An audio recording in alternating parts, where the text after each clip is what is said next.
Good morning, students. Last day we started the chapter The Making of the National Movement and studied about the emergence of nationalism. Peoples were dissatisfied from British rule.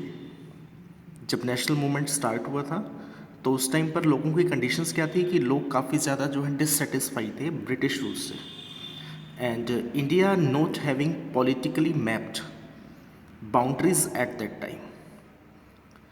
There were many provinces at that time, and India was psychologically based. Sense of collective belongingness and sense of nationalism. Today, our next topic is a nation in the making. Emergence of nationalism के अंदर हमने कुछ movements check की थी, कुछ forms जो यहाँ पर बने थे। सार्वजनिक सभा, इंडियन एसोसिएशन, मद्रास महाजन सभा, Bombay presidency association, the Indian national Congress. अब इंडियन नेशनल कांग्रेस जो यहाँ पर फॉर्म हुई थी तो उसकी फंक्शनिंग क्या है? A nation in the making. It has often been said that the Congress in the first 20 years was moderate in its objectives and methods. अब कांग्रेस के अंदर ना दो तरह के पार्ट्स थे, एक था मॉडरेट जो आपकी बुक के अंदर दिया गया और दूसरा होता है एक्सट्रीमिस्ट। मॉडरेट तो वो लोग थे जो नरम दल से थे, जो लोग शांति प्रिय लोग हैं एक तरह से, और दूसरे जो हैं एक्सट्रीमिस्ट वो होते हैं गर्म दल के लोग, जो ये चाहते हैं कि अगर कुछ चीज़ आपको चाहिए गवर्नमेंट से तो आप उसके लिए लड़ो, फाइट करो, आप उसके लिए भीख मत मांगो उसके लिए आप। During the period it demanded a greater voice for Indians in the government and in administration. It wanted the legislative council to be made more representative, कि लेजिस्लेटिव काउंसिल जो है वो ज़्यादा रिप्रेजेंटेटिव हो, उसको ज़्यादा से ज़्यादा पावर दी जाए, and introduced in provinces where none existed. और जो मेंबर्स बनाए जाएंगे वो मेंबर्स उन प्रोविंसेस से भी हों जहाँ से उनको ऐड नहीं किया गया। It demanded that Indians be placed in high position in the government. अब उस टाइम पर हो क्या रहा था कि जितने भी हायर पोस्ट जो थी उनके ऊपर ब्रिटिशर्स को अपॉइंट किया जाता था, इंडियंस को उसमें अपॉर्चुनिटी नहीं मिलती थी। For this purpose it called for civil service examination to be held in India as well, not just in London. और इसी चीज़ के लिए एक आवाज़ उठी कि सिविल एग्जामिनेशन जो है, सिविल सर्विसेज जो हैं, हायर पोस्ट जो थी, तो उनके लिए इंडिया में भी एग्ज़ाम्स होना चाहिए, ना कि सिर्फ लंदन के अंदर हो। इंडियंस को भी अपॉर्चुनिटी मिलनी चाहिए। The demand for Indianization of the administration was part of movement against racism. तो ये जो एक नई आवाज़ उठी, ये क्या थी? एक मूवमेंट थी रेसिज्म के खिलाफ, कि ब्रिटिशर्स क्या करते थे, अपने ब्रिटिशर्स को ही वो लोग अपॉइंट करते थे हायर पोस्ट के ऊपर, और छोटी नौकरियों के अंदर रखा जाता था इंडियंस को। Since most important jobs at that time were monopolised by white, तो जितनी भी नौकरियां जो अच्छी होती थी, इम्पोर्टेंट जॉब्स होती थी, उन पर ब्रिटिशर्स की मोनोपोली थी कि सिर्फ उन्हीं को ही अपॉइंट किया जाता है। तो वाइट पीपल्स जो थे उनको मोनोपोली थी कि जितनी भी जॉब्स अपॉर्चुनिटीज़ हैं वो उनके लिए ज़्यादा है। और उनकी एक और थिंकिंग क्या है, British generally assume that Indians could not be given position of responsibility, कि इनको कोई भी रिस्पॉन्सिबिलिटी जो है नहीं मिलनी चाहिए, कि ये लोग रिस्पॉन्सिबल नहीं है किसी अच्छी पोस्ट के लिए। सिंस ब्रिटिश अफसर were sending a major part of their large salaries home, Indianisation it was hoped would also reduce the drain of wealth to England. अब इसकी डिमांड जब राइज हुई तो एक रीज़न था कि इंडिया का जो करेंसी था वो बाहर जा रहा था। अब ब्रिटिशर्स को यहाँ पे अपॉइंट किया जाता तो उनकी सैलरीज, उनके जो एक्सपेंडिचर्स थे वो सारे उनको मिलते, तो इंडिया की करेंसी किसी तरह से बाहर जा रही है, तो इसको रोकने के लिए एक तरीका हो सकता था ये। Other demand include the separation of the judiciary from the executive. एक दूसरी डिमांड जो उठी कि जुडिशरी को एग्जीक्यूटिव से अलग किया जाए। The repeal of the arms act and the freedom of speech and expression. तो आर्म्स एक्ट पीछे पढ़ा हमने, और फ्रीडम ऑफ स्पीच और एक्सप्रेशन जो था मीडिया के ऊपर था, वर्नाकुलर एक्ट जो पास किए गए थे, तो उसके अगेंस्ट में थे हम लोग। The early Congress also raised a number of economic issues. तो कांग्रेस ने कुछ इकोनॉमिक इश्यूज जो थे वो भी उठाए कि इंडिया को लॉस हो रहा है काफ़ी ज़्यादा, इकोनॉमिक पैसा जो है बाहर जा रहा है, करेंसी बाहर जा रही है। Declared that British rule had led to poverty and famines. कि ब्रिटिश रूल जो है ना वो क्या दे रहा है हमें, ज़्यादा से ज़्यादा गरीबी दे रहा है, गरीबी को बढ़ा रहा है। Increase in the land revenue had improved peasants and zamindar, and exports of grain to Europe had created food shortage. अब ब्रिटिशर्स ने क्या किया, लैंड रेवेन्यू कलेक्ट कर रहे थे, एक्सपोर्ट कर रहे थे ग्रेन्स का यहाँ से, तो यहाँ पर कमी हो रही है फूड ग्रेन्स की भी और मनी की भी। The Congress demanded reduction of revenue, cut in military expenditures. अब कांग्रेस ने डिमांड की कि आप मिलिट्री के ऊपर जो एक्सपेंडिचर्स कर रहे हैं उसको रिड्यूस करो और रेवेन्यू रिड्यूस किया जाए हमारा, ताकि हमें थोड़ा सा इकोनॉमिक बेनिफिट मिले। Cut in military expenditures and more funds for irrigation, irrigation के लिए फंडिंग प्रोवाइड करो। It passed many resolution on the salt tax, treatment of Indian labours abroad and the sufferings of forest dwellers. तो काफ़ी सारी नई चीज़ें ये लोग लेकर के आए। सॉल्ट टैक्स जो हुआ था, नमक कानून जो था, इंडियन लेबर्स जो थी उनका ट्रीटमेंट कराया जाए अच्छी तरह से। caused by an interfering forest administration. All this shows that, despite being a body of the educated elite, the Congress did not talk only on behalf of professional groups, zamindars or industries. तो कांग्रेस जो है वो सिर्फ अब कुछ गिनी चुने लोगों के बारे में बात नहीं कर रही थी, बल्कि वो लोग चाह रहे थे कि सभी लोगों के लिए सोचा जाए, सभी लोगों के हितों का जो है रक्षा हो।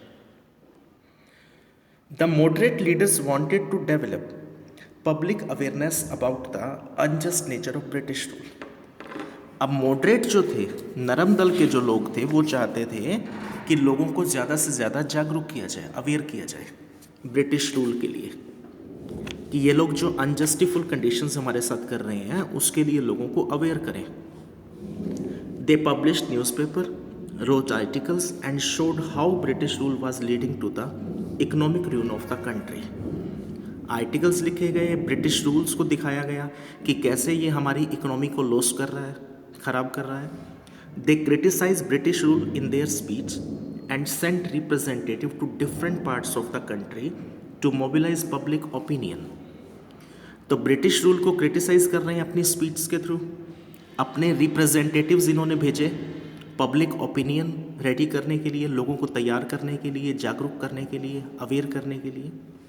दे felt that British had respect for the ideals of freedom and justice and so they would accept the just demands of Indians.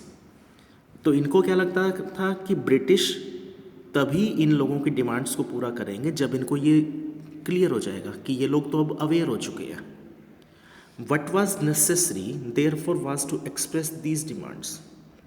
तो इन डिमांड्स को शो करने के लिए क्या नेसेसरी था, and make the government aware of the feelings of Indians, कि government जो है वो इंडियंस की फीलिंग्स को समझे कि इंडियंस अब क्या चाहते हैं। Freedom is our birth right, एक काफ़ी फेमस प्रोवर्ब रही है, एक अच्छी कहावत जो सुनी हुई होगी आप लोगों ने, और इसकी शुरुआत की थी Bal Gangadhar Tilak. By the 1890s many Indians begin to raise question about the political style of the Congress. तो 1890 तक काफ़ी सारे इंडियंस जो थे उन्होंने पॉलिटिकल स्टाइल्स पर क्वेश्चनिंग शुरू कर दी कि कांग्रेस की फंक्शनिंग क्या है। In Bengal, Maharashtra and Punjab, leaders such as Bipin Chandra Pal, Bal Gangadhar Tilak and Lala Lajpat Rai were beginning to explore more radical objectives and methods. They criticized the moderate for their politics of prayers, तो अब दूसरा जो हमने एक discuss किया था कि second जो ग्रुप था यहाँ पर वो क्या था, एक्सट्रीमिस्ट, जिन्हें गरम दल कहा जाता था। तो ये गरम दल के लोग अब क्या चाहते हैं कि सरकार से भीख मत मांगो, बल्कि अपने हक की लड़ाई लड़ो। They criticise the moderate for their politics of prayer. Moderates कौन थे? नरम दल के लोग। मॉडरेट्स क्या चाहते थे? प्रेयर करते थे, रिक्वेस्ट करते थे, लेटर्स लिखते थे कि हमें ये चीज़ दे दो। और ये लोग क्या कहते हैं कि इनके साथ मॉडरेट्स को क्रिटिसाइज़ कर रहे हैं कि आप लोग गलत कर रहे हो, आप लोग अपने राइट्स मांगो नहीं, छीनो जो आपके राइट्स हैं। And emphasise the importance of self reliance and constructive work. They argued that people must rely on their own strength, not on the good intentions of the government. तो इनका मानना था कि लोगों को ना अपनी मजबूती दिखानी होगी, अपनी ताकत के साथ लड़ना होगा, ना कि इनकी रहम दिली के ऊपर आपको गुजारा हो। People must fight for Swaraj. Tilak raised the slogan, "Freedom is my birthright and I shall have it." तो तिलक ने यहाँ पर एक स्लोगन दिया कि फ्रीडम जो है मेरा बर्थ राइट है, मेरा जन्म अधिकार है और मैं इससे पाकर रहूँगा। अब ब्रिटिशर्स की एक रूलिंग थी कि जितना इन लोगों के अंदर फूट डालोगे उतना आप अच्छे से शासन कर सकते हो। तो इसके लिए इन्होंने यही प्रोसेस जो है फॉलो किया, डिवाइड एंड रूल की पॉलिसी जो थी इनकी। इन 1905 वाइसराय कर्जन पार्टीशन बंगाल। तो सबसे पहले इन्होंने क्या किया, बंगाल विभाजन जो था, बंगाल का पार्टीशन कर दिया। At that time Bengal was the biggest province of British India and included Bihar and parts of Orissa. The British argued for dividing Bengal for reason of administrative conveniences. अब इन्होंने जो मेन दिखाया, तो इन्होंने अब बंगाल को जो है डिवाइड कर दिया और उसके लिए इन्होंने रीज़न क्या दिखाया कि एडमिनिस्ट्रेशन अच्छे तरीके से चलाने के लिए ऐसा करना ज़रूरी है। The British argued for dividing Bengal for reason of administrative conveniences. But what did administrative convenience mean? लेकिन इसका पर्पस क्या था, रीज़न क्या था ये? Whose convenience did it represent? किसकी सहूलियत को दिखा रहा था ये? एडमिनिस्ट्रेशन अच्छे से चलेगा ये चीज़ नहीं है, बल्कि इन लोगों की सहूलियत क्या थी कि जितना ज़्यादा इनके अंदर फूड डालेंगे उतना ज़्यादा हम इनके ऊपर कंट्रोल कर पाएंगे, ये इनकी सहूलियत है। It was closely tied to the interest of British officials and businessman. Even so, instead of removing the non Bengali areas from the province, the government separated East Bengal and merged it with Assam. तो East Bengal को यहाँ से अलग किया और कहाँ जोड़ दिया? आसाम के अंदर। Perhaps the main British motives were to curtail the influence of Bengali politicians and to split the Bengali people. अब इनका शायद मेन पर्पस क्या रहा, क्या जो मोटिव था इनका? बंगाली पॉलिटिशियंस जो थे, जो उभर करके आ रहे थे, उनका इन्फ्लुएंस ख़त्म करना और बंगाली लोगों को स्पॉइल करना, उनको एक तरह से ख़राब करना, दबाना उनको। The partition of Bengal infuriated people all over India. All sections of the Congress, the moderate and the radicals, as they may be called, opposed it. अब जो दोनों पोर्शंस थे कांग्रेस के, वो दोनों ही अब क्या कर रहे हैं? इसको अपोज कर रहे हैं। Large public meetings and demonstrations were organised and novel methods of mass protest developed. तो विरोध शुरू हुआ, एक तरह से प्रोटेस्ट शुरू हुआ। The struggle that unfolded came to be known as swadeshi movement. और जो स्ट्रगल यहाँ पर खुल करके सामने आया वो किस नाम से आया? Swadeshi movement. Strongest in Bengal but with echoes elsewhere too. In deltaic Andhra for instance it was known as the Vande Mataram movement. अब ज़्यादा तो ये दिखाई दिया यहाँ पर बंगाल के अंदर, लेकिन बाकी एरियाज़ जो थे डेल्टाइक आंध्रा जैसे हैं, तो वहाँ पर भी ये मूवमेंट सामने आई वंदे मातरम मूवमेंट के नाम से। In this picture we may see how the national movement begins. किस तरह से लोगों ने जो है इकट्ठे होना शुरू किया, लोगों का गुस्सा फूट रहा था जो यहाँ पर। तो अब स्वदेशी मूवमेंट जो यहाँ पर शुरू हुआ उसका एक मेन मोटिव था सेल्फ हेल्प, खुद के लिए तैयार करना, आत्मनिर्भर बनाना जो था। द स्वदेशी movement sought to oppose British rule. कि ब्रिटिश रूल को अपोज कर रहे हैं, encourage the ideas of self help, और खुद की मदद के लिए खुद को आत्मनिर्भर बनाना, स्वदेशी enterprise, national education and use of Indian languages, और ज़्यादा से ज़्यादा इंडियन लैंग्वेजेस को यूज़ करना। अब ब्रिटिशर्स तो क्या करवाते थे, इंग्लिश यूज़ करवाते थे ऑफिशियल लैंग्वेज में, तो ये लोग अब चाहते हैं कि इंडियन लैंग्वेजेस जो हैं वो यूज़ में आए, नेशनल एजुकेशन पॉलिसीज़ जो हों। To fight for swaraj, the radicals advocated mass mobilisation and boycott of British institution and goods. अब स्वराज के साथ एक चीज़ और शुरू हुई यहाँ पे, ब्रिटिश इंस्टीट्यूशंस जो थे उनका बायकॉट हुआ, लोगों ने ठुकराना शुरू कर दिया उनको। Some individual also begin to suggest that revolutionary violence would be necessary to overthrow British rule. और कुछ लोग जो थे उन्होंने तो ये भी सजेस्ट करना शुरू कर दिया कि एक रेवोल्यूशनरी वायलेंस चाहिए, कि आपको थोड़ा सा हिंसक होना पड़ेगा, नरमाई से काम नहीं चलेगा, बल्कि आपको थोड़ा सा गुस्सा दिखाना पड़ेगा, क्रोध करना पड़ेगा। तो एक वायलेंस जो है शुरू होना चाहिए अगर आपको ब्रिटिश रूल को हटाना है। The opening decades of the 20th century were marked by other developments as well. तो 20th सेंचुरी की जो ओपनिंग डिकेड्स थी, शुरुआती दौर जो था, काफ़ी सारी डेवलपमेंट्स जो हैं यहाँ पे देखने को मिली। एक group of Muslims landlords and nawabs form the All India Muslim League at Dhaka in 1906। तो ढाका में अब 1906 में एक ऑल इंडिया मुस्लिम लीग जो है वो फॉर्म में आई। The league supported the partition of Bengal. अब ये लीग जो है, पार्टीशन जो हुआ था बंगाल का, उसको सपोर्ट कर रही है। It desired separate electorates for Muslims, a demand concede by the government in 1909। और ये लोग अब क्या चाहते हैं कि मुस्लिम्स के लिए एक अलग से इलेक्टरेट्स होने चाहिए, अलग से इनको प्रतिनिधित्व मिलना चाहिए। और 1909 का जो इलेक्शन था उसमें ये चीज़ खुल करके सामने आई इनकी। Some seats in the council were now reserved for Muslim who would be elected by Muslim voters.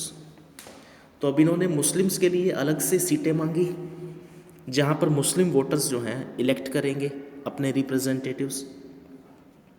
This tempted politicians to gather a following by distributing favors to their own religious groups.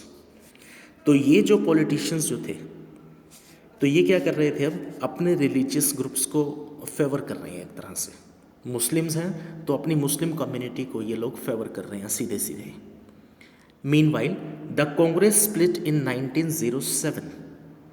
The moderates were oppose to the use of boycott. They felt that it involve the use of force. After the split the Congress came to be dominated by the moderates with Tilak's follower functioning from outside. The two groups reunited in December 1915. Next year, the Congress and the Muslim League signed the historic Lucknow Pact.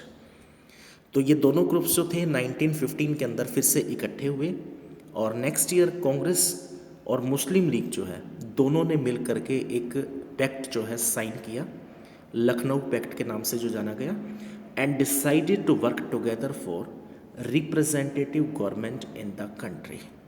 और दोनों ने मिल करके represent करने का जो है एक फैसला लिया।